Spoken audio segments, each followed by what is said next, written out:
आपण बातमी बघणार आहोत सुरुवातीलाच, ती म्हणजे कोकणात जाण्याचं प्रमाण पावसाळ्यामध्ये खूप मोठ्या प्रमाणात वाढतं। जर या पावसाळ्यात तुम्ही गोवा किंवा कोकणात जायचा प्लॅन करत असाल तर ही बातमी त्या सगळ्यांकरता आहे।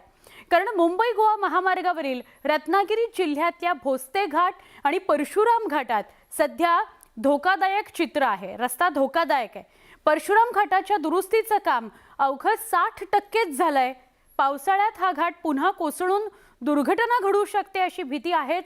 त्यामुळे पावसाळ्यात मुंबई गोवा महामार्गाची सुरक्षा राम भरोसे असल्याचं चित्र आहे।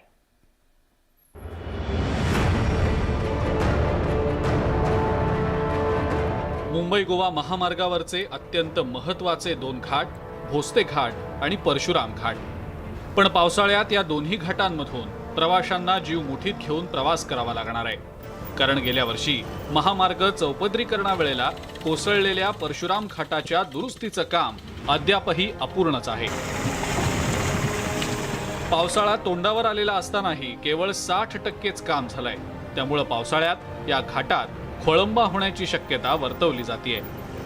कोकणातल्या पावसाचा आनंद घेण्यासाठी मुंबई, पुणे, कोल्हापूर इकडूनही फार मोठ्या प्रमाणावर पर्यटक येत असतात। त्या पर्यटकांच्या वाहतुकीवरही या परशुराम घाटाच्या दुरावस्थेमुळे परिणाम होतो आहे।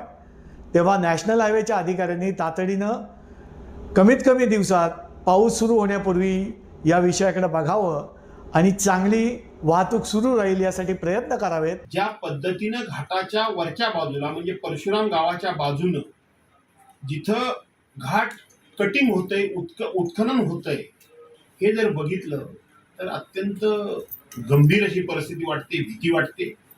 या सगळ्या गोष्टी करता मी वारंवार अधिकाऱ्यांशी चर्चा करतच असतो, परंतु अधिकाऱ्यांची खास करून मला पुन्हा आग्रह आहे की साहेब एकदा तुम्ही येऊन जागेवर पाहणी करावी। दुसरीकडे भोसते घाटातल्या दरडींचा धोकाही अद्याप कायम आहे। डोंगर कटाईमुळे गेल्या वर्षी या घाटात तब्बल 5 वेळेला भूस्खलन झालं होतं। पण अद्यापही या संदर्भात कायमस्वरूपी उपाययोजना करण्यात न आल्यानं ऐन पावसाळ्यात या दरडी कोसळून वाहतुकीचा खोळंबा होण्याची शक्यता आहे।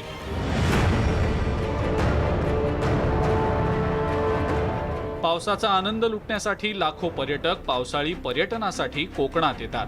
कोकणात येण्यासाठी मुंबई गोवा महामार्गावरील भोसते घाट आणि परशुराम घाट हे दोन घाट अत्यंत महत्त्वाचे आहेत। पण धीम्या गतीच्या कामांमुळे सध्या हे दोन्ही घाट धोकादायक ठरण्याची भीती आहे। त्यामुळे प्रशासनानं वेळीच उपाययोजना करण्याची गरज आहे। चंद्रकांत बनकर, न्यूज 18 लोकमत, खेड। ऊर्जा